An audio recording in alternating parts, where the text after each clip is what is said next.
देखिए इस रिपोर्ट।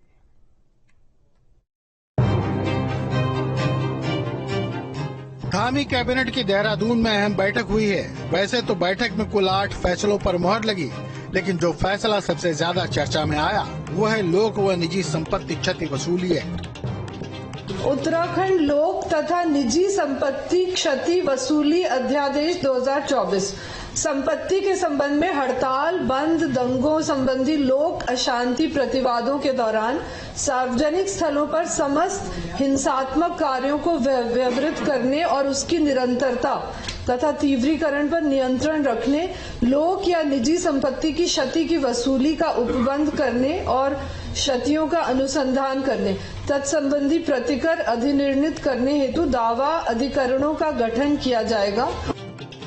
सबसे पहले आपको बताते हैं कि ये एक्ट क्या होता है।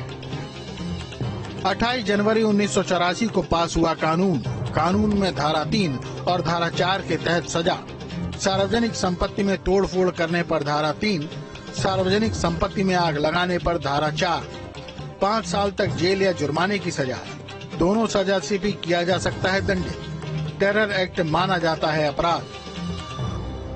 आपको बता दें कि हाल ही में उत्तराखंड के हल्द्वानी में भारी बवाल हुआ था, जिसमें दंगाइयों ने सरकारी संपत्ति सहित निजी संपत्ति को भी काफी नुकसान पहुंचाया था, जिसके बाद इस कानून को लागू करने की राय बनी और कैबिनेट बैठक में चर्चा के बाद इस कानून को मंजूरी मिली। अब आपको बताते हैं कि धामी कैबिनेट की बैठक में किन किन प्रस्तावों पर मुहर लगी। लोक तथा निजी संपत्ति अध्यादेश 2024 पर मुहर लगी। आवास नीति में संशोधन को मंजूरी दी गई। एससी छात्रवृत्ति की धनराशि बढ़ाई गई। सहायक लेखाकार के पद विभाग के हिसाब से होंगे। अशासकीय विद्यालयों में भर्ती की रोक हटाई गई। एनआईटी सुमाड़ी श्रीनगर को निःशुल्क दी जाएगी जमीन। 4 जिलों में फैमिली कोर्ट्स में चाइल्ड जनरल काउंसलर का एक पद होगा। संयुक्त निदेशक खनन और जियोलॉजी को संयुक्त निदेशक नाम से जाना जाएगा। कैबिनेट बैठक खत्म होने के बाद उत्तराखंड की मुख्य सचिव राधा रतूड़ी ने इसकी जानकारी दी। समाज कल्याण विभाग के अंतर्गत अनुसूचित जाति दशमोत्तर छात्रवृत्ति योजना, यानी जो कॉलेजेस में जाते हैं बच्चे, दशमोत्तर मतलब उसके बाद स्कूल के बाद मेडिकल, इंजीनियरिंग और टेक्निकल कोर्सेज में, उसके लिए जो स्कॉलरशिप मिलती है उसकी धनराशि बढ़ाई गई है।